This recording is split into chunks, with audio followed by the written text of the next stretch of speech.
Jordan. All right, I think we are live. We're going to give it a few minutes to let people make their way in. I'm truly excited to have you all join us tonight. Tonight is going to be awesome. We have an incredible individual with me tonight. So we're going to give it a few more minutes, let people come on in, tag, share with your friends and people that you think might be interested in hearing this topic and hearing from this wise individual. Oh, here we go now. Here we go. Here we go. Yeah, I gotta give you your credit, man. Give you your roses, brother. For sure. So come on in. I think they're coming on in a little slow. Here they are. We got a couple people on there. Here we go. Yeah. Turn that down. Who we got joining us tonight? Go ahead and state who you are and where you're from. Love to hear from you tonight on Village Talks, our very first Village Talks. We're excited about it. Glad to have you tuning in with us tonight. Good evening. We have Ms. DeJuan Jordan joining us tonight. Hey, have TJ, Tanae Jordan Jr. How y'all doing? I think I know these people, Wayne. Yeah, I've met one or two of them. No, they decent people. Okay. Join us in. Go ahead and comment. Let us know who you are. We're actually asking for you that if you hear this conversation tonight and you want to join in, you got questions or comments, statements you would like to make, go ahead and we will read them and address them in tonight, our first Village Talks, for sure. Well, listen, we are 60 seconds in, we're a minute in, and I do want to be respectful of not just your time, Wayne, but the time of our those who are joining us and listening with us tonight. So I'm going to go ahead and start it off. I am Jermichael Jordan, Pastor Jay. I'm the lead pastor of the Village Church located here in Chattanooga, Tennessee, East Chattanooga. And it is our mission here at the Village to believe that we live by faith, we show God's love, and we hope to become a village for all people, man. So we're just happy to have you here on this platform, man, and just sharing with us tonight. I know you're going to give us some amazing jewels, some amazing information that is not just going to help the people, but it's going to push the people forward with the endeavors that we have going on. So thank you again so much for joining us. Again, if you're in the chat, welcome to our first Village Talks. Glad to have you. Go ahead and drop your name and where you're from. Mr. Wayne Brown, how are you, sir? We are doing wonderful. I was just looking right now. There's my wife over there. Just wave to me, baby. Thank you. Tell her I said hello. Yes. But yeah, man, I'm just glad to be here. I'm glad to be a part of this. So how long have we been doing? You've been doing this? So Village Talks, man, you are my first guest tonight. So you made history. You made Village Talk history tonight. Wait a minute. Let me get my profile here. Yeah, there we go. We're gonna have to screenshot that right there and put you the very first guest, man. We're gonna get you a plaque or something. There we go. Oh man, but thank you. You know, just a little bit about me, Wayne Brown. I've been here in Chattanooga since 2009. I'm a retired Air Force guy. Spent 30 years in the Air Force, and we were stationed out in Utah. We were trying to figure out a place to move to, and we ended up here in Chattanooga. And so let me take about 30 seconds because I need to drop something in here. You guys, those Jordan guys, the Jordan men, were one of the first folk I met when I got here. Wow. Yep. And I was so impressed with your dad because the way I met him, he was in the community. Yeah. That's how I met him. And then I met you later with Poochie. Yep. Because you and Amanda y'all were engaged. We were engaged at that. Yeah. And you guys have been an inspiration to me. Wow. Because you decided to go into the community and not just talk about or talk at the community. And I really appreciate all that you guys have done and are doing. But yeah, so we've been here, 11 years now. Wow. Yeah, 11 years. And right now I'm working with Empower Chattanooga. So you see this, the logo behind me. So what we do at Empower Chattanooga is we give people low to no cost tips and strategies to lower your utility bill. Okay. And the things that we do, actually, past the things that we talk about, they're just going back to your roots. I'm quite sure most of you who are listening who have children, How many times has your child opened the refrigerator and just stood there, looking at the refrigerator, letting all the cold air out? All of it. I can't tell you how many whoopings and beats I got for doing it. My granddaddy was fierce that letting all my good air out. How you gonna let the good air out? See? But you're right. But we do that. And even in the time of, and especially in the time of COVID, Yeah. we're not letting people in the house. So what do? We stay there with the door open, and you stand on the other side of the door, letting all the warm air out. Mm-hmm. You know, just little practical things. But we also do other things like looking at your hot water heater, Yeah. and making sure that you have the temperature set at no more than 120, because you really don't need it scalding. We've actually gone out into homes and helped people to look at their hot water heaters and look at different things in their home to try to find out how we can help them. We can put some caulk around the windows. Mm-hmm. Just practical things that you can do to reduce your utility bill. And you know, because of COVID, many utility bills have gone up because there are more people at home. Yeah.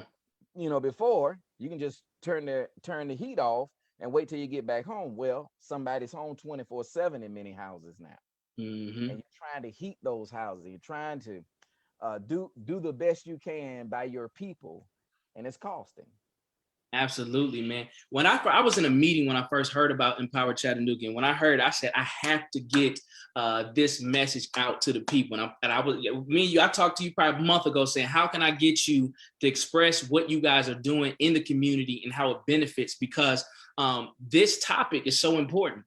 When you think about just the expense, the cost of living here in Chattanooga, it's mind blowing. In some areas. And so whenever you can cut the cost, I think a lot of times about my elderly friends and family members who are stuck at home, and you don't have the individuals to come and do certain things for you. But to hear about Empower Chattanooga, where you can just give certain little tips that will make a tremendous difference if you just knew about it. And I think a lot of times we would do the things, we just don't know what to do. And so I thought it was very important that I got you on here to discuss that, because one thing that I know, and this is speaking from a personal place, I'm a father now. I'm married. It was one thing to be single. When I was single, man, I let the water run. I left the lights on. I went to sleep with the TV on. I got a 3-year-old and a 1-year-old right now. What's all that noise? Turn the lights down. You're making too much noise. Thinking the noise is going to affect the light cost. But you got to know these things in order to to have money for the things that matter. I think about taking care of my children. They need food, they need clothes, they need Pampers. And sometimes you're looking at the bank account and you're like, man, what did we do this month for this bill to skyrocket like that? And so I know you addressed it, but I want you to tell us again, practical things we can do just for the winter. And I know Chattanooga is kind of like we're now, last week, we're starting to see spring and summertime temperatures, but the topic is still necessary, because even though we're not experiencing the winter weather right now, Right. the summer's coming, and those bills go ridiculously high. So what are some things again that we can do in the summer? One of the things is EPB has a program called Levelize. Mm-hmm. And if you've been an EPB customer for a year, they will take your bill and just average it out over the 12 months. Wow. So now when the summer comes, when the hottest part of the summer hits, you won't have that big bill. Your bill is leveled out. And, wow. and that helps you to plan your budget a little bit better, because sometimes when something hit all of a sudden, especially with this weather, we have our oldest daughter and her husband, they live in Texas.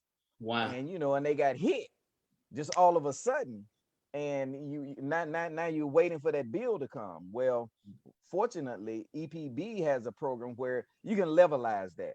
So now you won't get these big surprises. Yeah. Levelize. That's one of the things. That's one of the program EPB has, and it's free. It's not, you don't have to, you just call them and sign up for it. So there's no application process for that. You just simply make the call, give them your information, and they can level out. They'll take care of the rest. It's called Levelize. Got you. Levelize. And it's also online on their website. You can look Levelize. And so that's one practical step. Another just simple practical step is your windows. You can take a match, move it across your window sill, Mm-hmm. If the flame flickers or starts moving, that lets you know you got an air leak somewhere. Mm-hmm. No cost, just strike a match. Okay. Now, if you do have air leaks and you really can't afford new windows, you can put a seal over your window. We even have some of that, some seals that we can give out. Mm-hmm. We have some that we've given to people, and we'll show you how to put it in there. Okay. That's a simple stuff, low to no cost. Okay. Also, again, the thermostat. Now, that's one thing we really got. We love our comfort, and so in the summertime, some people want it freezing, and in the wintertime, you want to walk around like you're in the tropics. Well, you can do that, but it costs. Those things cost. And so one of the things for the wintertime, we said turn your thermostat to 68.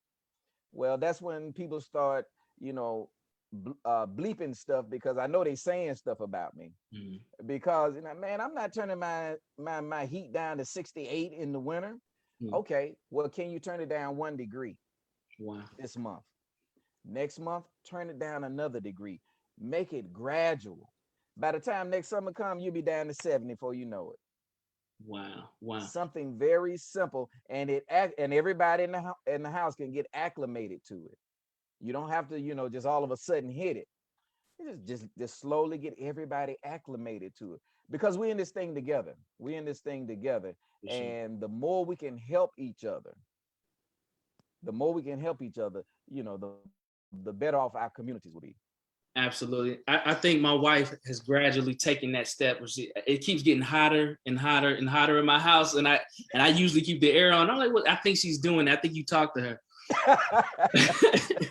No, that Bill probably talked to her. What you said, but you said something that was very important, Okay. and I think that's really why I wanted to start Village Talks. The reason behind Village Talks, number one, is to let us know that we are in this together. We are a family. I don't care whether you want to be or not. We live in this community together. If you look historically, what a village is, it's a tribe of people who live in an area together. And you might have the village professor, the village teacher, the village doctor. Everybody knows each other, and everybody is doing their part to see the greater good of that community or that village, man. And so to have you on here to share this aspect of what it means to be a part of the village is very important. And what you're doing is so significant, right? Because when I look at my church and I think about where we're located, and I think about in the area where we're located, and I think about all of the disparities that the 37406 zip code has, we need conversations like this. When you look at the health aspect, when you look at the finances and the low income homes and things like that, your heart really bleeds for those who really need this type of knowledge, because you don't get this everywhere. But if you can come to Village Talks, if you can come to the village and hear about what's going on in your community, it can really change the trajectory of your life and where you're going. You look like you had something you wanted to say. Well, just the village. We talk about this a lot. It bothers me when I hear about a child being hungry, because I'm like, you mean to tell me we are so isolated that nobody has helped this child, or nobody knows this child is hungry? And that was one of the things that drove me. You talk about disparities. So I grew up in the 60s. I was born in 61 in Albany, Georgia. We didn't integrate our public schools until 1971. So when I was in elementary, it was a segregated school. It hurt my heart when I went to my granddaughter's school a few years ago, and it looked the same. Wow. The same disparities, the same concentrations of poverty, the same. It just blew my mind. But I understood that if I want to do something about it, then I need to get in there. You gotta Don't don't stand on the sideline and be a keyboard kingpin and go on Facebook and talk about it. Get out in that community. Get out there and help Miss Johnson cut her grass. Yeah. Get out there and help knock on Miss Olado to make sure she okay. So when we can do those low to no cost, It doesn't take anything to go over there and knock on her door. Yeah. It doesn't, you see little boo-boo running, going to school in his clothes, right? Come here, man. Yeah. Talk to him. Don't just look and say, see, they don't even know how to raise their kids. Well, the truth of the matter is my generation, yeah, we didn't know that much either. Yeah. Not in the beginning. We didn't. It was a crapshoot. Matter of fact, I tell my children now I'm gonna have to pay for some therapy because I know I kind of messed it up. But I got the grandkids right now. You cut the Got it right. grandkids slack. I know it. I know it. All grandparents cut their grandkids slack. But But that's that village because yeah, that's my role now. yeah. That's my role now. And I think that's so amazing. And that's why I love being around guys who of your age who have that wisdom. You're seasoned enough to be able to tell me what it was like then, and then explain to me what I'm doing or what I should be doing now. Because if I do it now, then this is what could happen. You could change the trajectory and the outcome of what we've been seeing. And I think a lot of times in our communities and our own respective villages, a lot of times we get stuck there because we don't know that there is a different or a better way. We repeat the same cycles. And so my heart and my vision for just Chattanooga, period, this village of the community, is to see us go further, to see us to do more, to know that we're not limited by the resources that we've been given, but we can take those resources, even if it's not enough, and we can do something with that if we work and band together as community and stop being separate. I think a lot of times whenever you find yourself lacking or not having, right, you almost feel like it's a burden to help somebody else. When the truth of the matter is, if you help me build over here, that as a village, it becomes my obligation to help you build this. And so I really hope and pray that as we move forward in just our community, that we don't get stuck in separatism, but we start to see ourselves all in the same boat. One of the things that drew me to you and why I love you so much, Mr. Brown, and I don't even know if you know this, I've been watching you from afar for a long, long time. I think the very first time I met you, you were not working with Empower Chattanooga, but it was through YFD. You were working with youth and family development. And so your heart, when I saw you, was with mentoring and encouraging young people. Can you share with me your experience with that and how it benefited you? Well, it was one of those things where that is what was done for me. So growing up, my dad, on my dad's side of the family, there were 15 brothers and sisters. So I had a lot of help in growing up. And I was one of those people who I love to hang around the old folk. I would sit and they would tell me to leave. What's going on now? It's grown folk talking. But I love to listen to them. Well, fast forward, and now I am them. Yeah. It's my turn, just like with YFD, to talk to those young guys and to hear from them, to get their understanding of how they see the world.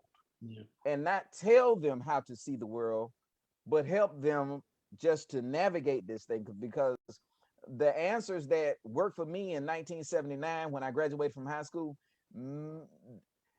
COVID was, we didn't understand. You couldn't even tell me that something like this would ever happen in my lifetime. So the things that I had to do, I had to make sure that I don't put that on somebody, but give them a platform to build from. Okay, when we went through some tough time, this is what we did, because you're going to need that foundation to build on, because what you got to deal with, I didn't have to deal with. So talking with those young people, man, I loved it. I loved it because I would ask them questions. They're looking at me like, don't you know the answer? Yeah. Well, actually, you know the answer. I'm just trying to pull it out. That's Most amazing. of the information, that information was put in you already. My job is to pull it out. My job is not to give you your purpose. God already did that. Wow. My job is to help pull it out. And so that's what I love, to help pull it out. And that's what keeps me going. Keeps me going every day. Just that mentoring and just sharing with people who want to hear, who want to do better, man. That's just a glorious thing. Absolutely, man. You said a mouthful. What I love about what you just said is that, yes, you're wise over here, you're seasoned over here, but you have wisdom to know that you have to listen to the generation that's coming up behind you, because they may have experience or insight on something that you have not looked at it that way. And I hate to do this because I know he probably watched, but I'm gonna pick on my dad, for instance, right? For years, I have been trying to get him to sit in front of a computer and learn how it works and learn what to do. And he like, I ain't used to that. Give me a typewriter. I'll do da. Not knowing that only a few short years later, you can't even preach. You can't even have church no more unless you're doing it from a computer. Wow. You know what I mean? And so we have to be willing, just as a community, as a village, as a community, to be able to listen to one another and take into consideration the next. And that kind of leads me to another point that I want to ask you about.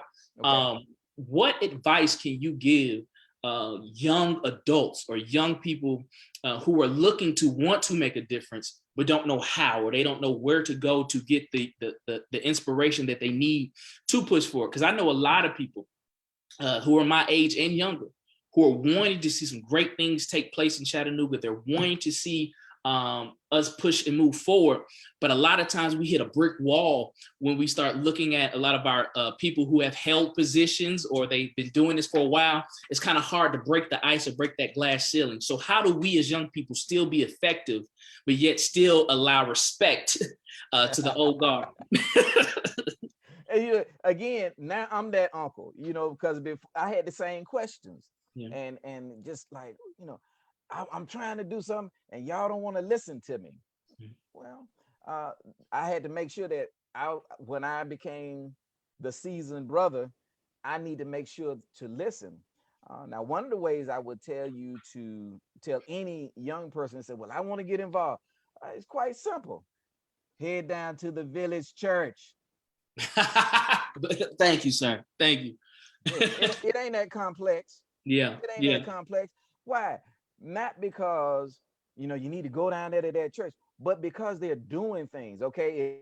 If health is if the community health is your thing, they got a clinic down there. Find out how to get involved.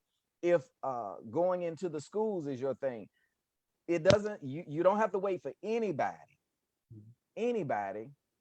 to tell you when to go to the school. You can go now. Of course, because of COVID, we can't go like we did. Right. But when this thing is lifted, you can get involved. But just like I said, if you wanted to do something, you don't have to go out. You don't even have to go to City Hall. Start on your block. Yeah. Start on your block. Well, I grew up in a time when everybody knew everybody. Well, I'm not trying to be funny, but that was part of the problem. We knew too much about folks. Yeah. But we did it. So that's me. I know my neighbors. Yeah. And so that's why I even for people in my generation, when we say, well, when I grew up, we knew everybody. Okay, do you know everybody on your block now? Well, no. Well, that's your fault. Knock on the door. Be hospitable. Be concerned. Like I said, be concerned. How many single mothers in your neighborhood that are really struggling? Yeah. Now if children, not your, what is your thing? So I guess that's the other thing. The other advice, find your purpose. Yeah. What is it that you want to do? Because not unfortunately, there are 101 things that you can do, 101 good things that you can do. But what is that thing that you do? Yeah. Like for me, I was in the Air Force 30 years. I was in aircraft maintenance, and I was very good at it. Mm-hmm. But that's not my passion. Yeah. At all. Matter of fact, my wife would tell you, the only thing I'm gonna do to an airplane now is get on and off. I am not. You can't. They don't even print enough money to make me want to do that again. Yeah. Because that's not my passion. I had to find my passion, and so that's part of when you saw me at YFD. I actually started at YFD as a volunteer. Wow. That position you saw me in, mm-hmm. I started as a volunteer. I wasn't getting paid when I first started. Yeah. That just happened that happened to come along, but I was doing what I loved. So find something that you love, not something that you like or something that you can do, but find what is it that you would do for free? Yeah. What is it? And find that thing, because like for me, I'm loving it. I don't even use an alarm clock, because when I get up in the morning, I'm ready to go and see what's going to happen on this day. That's amazing. You said something, and I live by this. When people always ask me, how do I find my purpose? What is my purpose? What I always say, helping plus your talent plus helping equals purpose. Whatever you do that you love to do, it's your passion, you're good at it, and you can help other people along while you're doing it. That's your purpose. That's what God called you to. He wouldn't have gave you that talent. He wouldn't have gave you that ability. He wouldn't gave you that passion and that spark if that's not what he wanted you to do. And I think a lot of times we spend a lot of times doing what we think other people want us to do, or we're doing what other people want us to do, or what we've seen other people do, that we don't pick up the mantle to find out what it is that we do well. And so you hit the nail on the head right there. And you said something too. I want to thank you for that plug about the village as well, because that's one of the reasons. I don't know if you noticed this. I never put church on the village. It does not say the village church. It does not. And the reason I did that, because I know that sometimes people don't get into church, right? And my whole ministry is not to church you. My whole ministry is to show you that me and you have something in common. And once we come together, what we have in common, I want to introduce you to somebody that can help you just like it helped me. You understand? Yeah. And so the village becomes the place, like you said, purpose point, where if you need help, come, we're in the same building. If you want a mentor, if you want to volunteer, if you need someone to mentor your child, if you need spiritual enrichment, come to the village. This is where we can all help each other, man. So thank you so much. Thank you so much. And I definitely, like I said, I want to be respectful of your time, and I don't want to keep you long. But there are two things that I want you to do for me. The first thing is I want you to give us some just encouraging advice to move forward as a community. I want you to let me know, just speak a word of inspiration, as well as leaving off by letting me know what do you have going on now, whether it be with Empower or separate. I know that you are a man of many talents and many gifts. And so just share with the people how they can get in contact with you and what you got going on. Yeah. So to encourage people who want to be involved, who want to see our community move forward, just be the change you want to see. It's simple. Just be the change you want to see. If you want to see our community be more loving, then then just go find somebody to love on. If you want to make sure that our community is not hungry, matter of fact, tomorrow you can go to Orchard Middle School and help us pass out some food. Wow. There are just opportunities left and right. And I think COVID has brought that to light. Yeah. Because now we're faced with so many different challenges that we need everybody to pitch in. Mm-hmm. We need everybody to pitch in. That single mom, she has to go to work now. So who is going to help her with her children? Who is going to help, like I said, with the yard work and different things? So that would be my word of encouragement, that if you want to make a change in this community, and you don't have to be the mayor of the city. You can be that person on the block that the kids know that if they need somebody to talk to, they can go to. So you have God gave us all talents, and I love what God did for me. I love the voice that he's given me. I love the platform that he's given me. And I find, and one of the things I find out is that if you just stay in your lane and do what he built you to do, oh my goodness. Now I'm not saying everything's going to be perfect. Yeah. But it is just so fulfilling. Mm-hmm. I can truly say I do not have a day that I wake up in the morning and then when I go to bed, I'm like, man, what was it all? What was it all for? Mm-hmm. No, why? Because I'm walking in who he created me to be. Mm-hmm. And you can too. Yeah. Yeah, this is not for some special people. Mm-hmm. This is for everybody. So you can too. Empower Chattanooga, one of the things that we are doing now, with Green Spaces, we have a program called Build It Green. If you know anybody 18 to 24 years old that wants to learn how to do green construction, it's a 6 months to 1 year program. And while they're in the program, they can get a stipend. So it's not that they just have to go there and that's it. But we're accepting applications starting next month. So if you want to know more about Build It Green, you can go to greenspaceschattanooga.com and you can look it up there, or you can give me a call. So I give you my number. My number is 423-902-5202. That's my number. You can give me a call. Now, let me go ahead and let you know something now. For those of y'all who tell me, well, I don't like to leave no message on nobody's phone. I was just about to say You it. ain't calling me. Don't call me then. I was just about to say, he gonna give you his number. He ain't gonna answer, but you better leave a message. You better leave a message. Hey, mad at you. Hey, mad at you, man. Thank you so much, Mr. Brown, man. We got people in the comments that said, Angela, Ms. Jordan said, this has been a great Zoom, so needed. Thank you for the great, useful, and meaningful information. Ms. Brown, I think she says, tell them about composting. Composting, yeah. Composting, is that green space? Yeah. So there's a organization, actually it's a business, not organization, a business called New Terra Composting.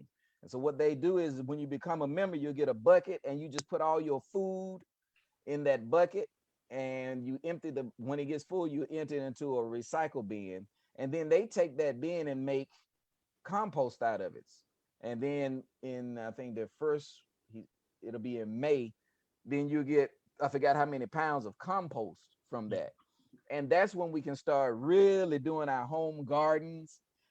So it's called New Terra Composting. New Terra Composting. And you can look that up because I just became a member. And so, yes, I'm not telling you to do something I'm not doing. And we're doing that because we can do a lot more with sustaining our communities if we just work together. And so one of them is have a community garden. You know, if that garden is really fruitful, you will have more than enough food to give to somebody else. Absolutely. You hit the nail on. We just started a community garden at the village behind the church now, man. So really? Yeah, man. So you gotta come pick. We got some good stuff out there, man. Okay. Come pick your onion or something. I need to talk to you guys because some of that composting I may have and I'm gonna need somebody to give it to. Perfect. We'll take it, man. Thank you so much. For sure, for sure.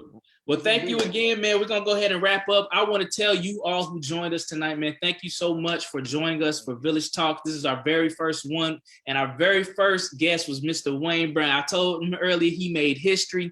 We're going to continue to do this because I feel like it's needed just to be able to come together as a community, have conversation, and not only just talk about it, but hopefully after we talk, see some type of action plan set in place to where we can do it. Not I do it, not Wayne, Mr. Brown do it, but all of us, because it's going to take all of us if we're going to create the community that we do want to see. So please continue to join us as we have these talks. Go ahead and inbox me topics that you want to hear about, things that you want to discuss, because I think it's important that I don't just get on here talking, but you talk back to me so I know how we can feed you. Again, I'm the pastor here at the Village Church, where we do believe it is our mission to live by faith, to show God's love, and to be a village of hope for all people. Thank you again for tuning, and we'll talk to y'all soon. Y'all take care. Amen. All right. Thank you, Mr. Brown. You have a good one. All right, Doc. Bye-bye.